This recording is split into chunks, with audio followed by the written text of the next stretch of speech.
चलिए आज हम जानते हैं कि एक जो फ्रेशर इलेक्ट्रिशियन होता है वह इंटरव्यू के दौरान कौन से टेक्निकल क्वेश्चन को फेस करता है या तो फिर उसे कैसे क्वेश्चन पूछे जा सकते हैं इंटरव्यू के दौरान, और साथ साथ हम उसका आंसर भी देते चलेंगे। तो दोस्तों यह वीडियो पूरा देखिएगा, आपको बहुत नॉलेज मिलने वाला है।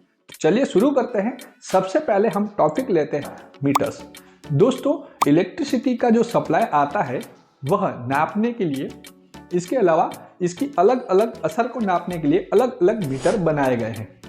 दोस्तों मीटर का काम है जो हमारे इलेक्ट्रिकल राशियां है उसे नापना। तो मीटर्स में आपने कौन कौन से मीटर के साथ काम किया हुआ है यह भी पूछ सकते हैं, जैसे कि वोल्टेज नापने के लिए वोल्ट मीटर, फ्रीक्वेंसी नापने के लिए ये फ्रीक्वेंसी मीटर, और पावर फैक्टर के लिए पीएफ मीटर यानी कि पावर फैक्टर मीटर। आपको यह भी पूछ सकते हैं कि पावर फैक्टर में मीटर में जो स्केल होता है हमारा, उस मिनिमम और मैक्सिमम स्केल क्या है यह भी पूछ सकते हैं। इसके अलावा और मीटर जो हमारा क्लैंप मीटर है, क्लिप ऑन मीटर आप जिसे बोलते हैं, टोंग टेस्टर भी उसे बोला जाता है, उसका यूज क्या है और यह जो मीटर है वह क्या काम में आता है। तो दोस्तों यह जो सारे के सारे मीटर है, इसके साथ में एक और क्वेश्चन पूछा जाता है जो हमारा है मीटर एक, जिसमें बहुत सारी राशियां हम नाप सकते हैं अलग अलग, जैसे कि वोल्टेज भी नाप सकते हैं, करंट भी नाप सकते हैं। कौन सा मीटर है आप जल्दी जल्दी कमेंट में बताइए मुझे, कौन सा है वह मीटर। जी हाँ, वह मीटर है मल्टीमीटर। तो जो हमारा मल्टीमीटर है वह भी पूछ सकते हैं कि हमारा जो मल्टीमीटर है उसमें से हम क्या क्या राशियों को नाप सकते हैं। आपको कई बार यूनिट भी पूछ लेते हैं कि जैसे कि करंट नापने के लिए जो हमारा मीटर है उसका यूनिट क्या हो गया, पावर नापने वाला मीटर का यूनिट क्या हो गया। ऐसे भी क्वेश्चंस आपको पूछे जा सकते हैं। इसके अलावा आपको अलग अलग इलेक्ट्रिसिटी के लॉज पूछे जा सकते हैं, क्योंकि इलेक्ट्रिशियन है तो आपको लॉ यानी कि नियम, विद्युत के नियम पूछे जा सकते हैं, जैसे कि ओहम का नियम, ठीक है। इसके अलावा उसका इक्वेशन भी पूछते हैं। दोस्तों इसका इक्वेशन और लॉ दोनों अलग चीज़ है, आप उसको मिक्स मत कीजिएगा, क्योंकि इलेक्ट्रिशियन से पूछा जाता है कि आप ओम का नियम बताइए तो वह I = V/R बोल देते हैं, वह इक्वेशन है।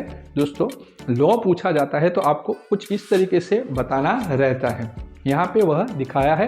इसके अलावा जो और लॉज इंपॉर्टेंट है वह स्क्रीन के ऊपर मैं दे रहा हूँ, आप इसका स्क्रीनशॉट ले लीजिएगा और इसकी पढ़ाई घर पे कर लीजिएगा। नेक्स्ट टॉपिक है, आगे बढ़ते हैं। नेक्स्ट टॉपिक है हमारा मोटर्स।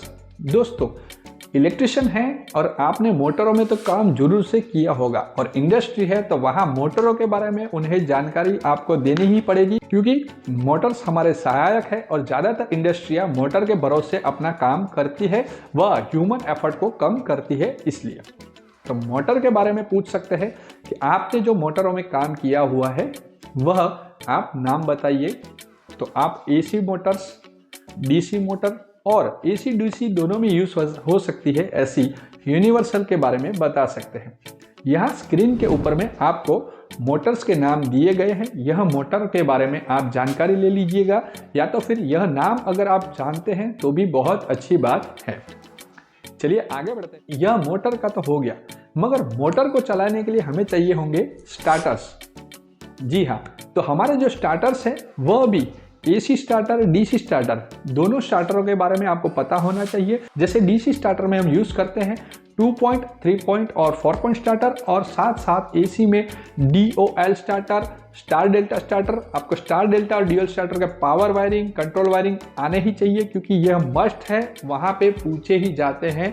तो आप दोनों का वायरिंग डायग्राम तैयार करके कृपया जरूर से जाइएगा। इसके वीडियो हमारे चैनल पे जरूर से देख लीजिएगा, आपको बहुत ही सहायता मिलेगी। नेक्स्ट टॉपिक है हमारा लाइटिंग। तो दोस्तों इंडस्ट्री के अंदर में आपने देखा होगा कि ज़्यादातर ऊपर में जो अभी डूम लगे हुए रहते हैं वह LED के हो गए हैं।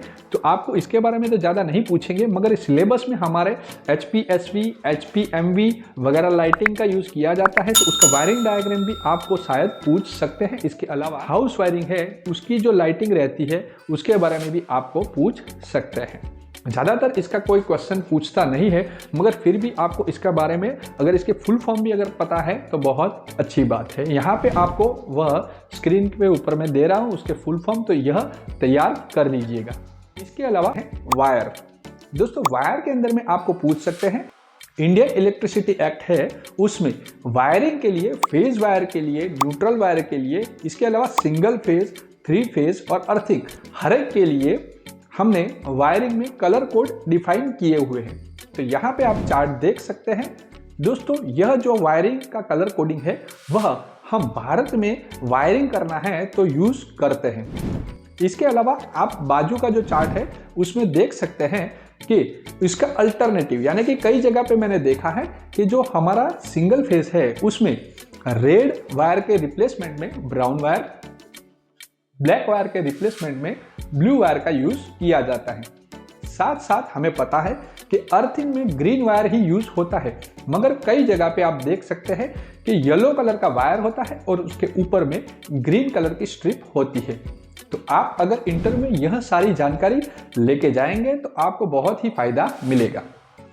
वायरिंग में अगर बात करें तो वायर का स्क्वायर mm पूछा जाता है कि अगर आप इलेक्ट्रिशियन कर रहे हैं या तो फिर इलेक्ट्रिशियन किया हुआ है तो आप जो वायर है इसके अंदर कौन कौन सी साइज के आपने वायर यूज किए हुए हैं। तो वायर में अगर आप देखेंगे तो 1.5 square mm, 2.5 square mm, 1 square mm ऐसे कई वायर यूज करते हैं, जो कि जिसका चार्ट मैं आपको यहाँ पे दे रहा हूँ। इसका स्क्रीनशॉट लेके रख लीजिए, आपको बहुत ही काम आएगा। आगे अगर बात करें तो वायरिंग में यह पूछ सकते हैं कि जो आपका वायर है, जो हमारा केबल हम यूज करते हैं, उसमें आपने देखा होगा कि यह कौन सा है, यस 3 कोर। इसके अलावा बाजू में आप देख सकते हैं यह है 4 कोर। तो आपको पता है 3 कोर और 4 कोर, मगर कई जगह पे आपको यह पूछा जाता है कि 3.5 कोर क्या होता है। तो दोस्तों कई इलेक्ट्रिशियन को यह नहीं पता होता है 3.5 कोर क्या होता है। RYB यानी कि 3 फेज हो गए हमारे, और जो हमारा ब्लैक है वह न्यूट्रल हो गया। मगर कई जगह पे आप देखेंगे कि जो हमारा केबल होता है उसमें न्यूट्रल सेम साइज, यानी कि जो RYB है हमारे 3 फेज उस साइज का नहीं होता है, और कई केबलों में वह साइज सेम टू सेम रहती है। तो ऐसा क्यों? तो दोस्तों इसका कारण अगर आप जानना चाहते हैं तो मुझे केबल लग के कमेंट में जरूर से बता दीजिएगा, मैं आपको इसका पूरा डेडिकेटेड वीडियो बना के दे दूंगा।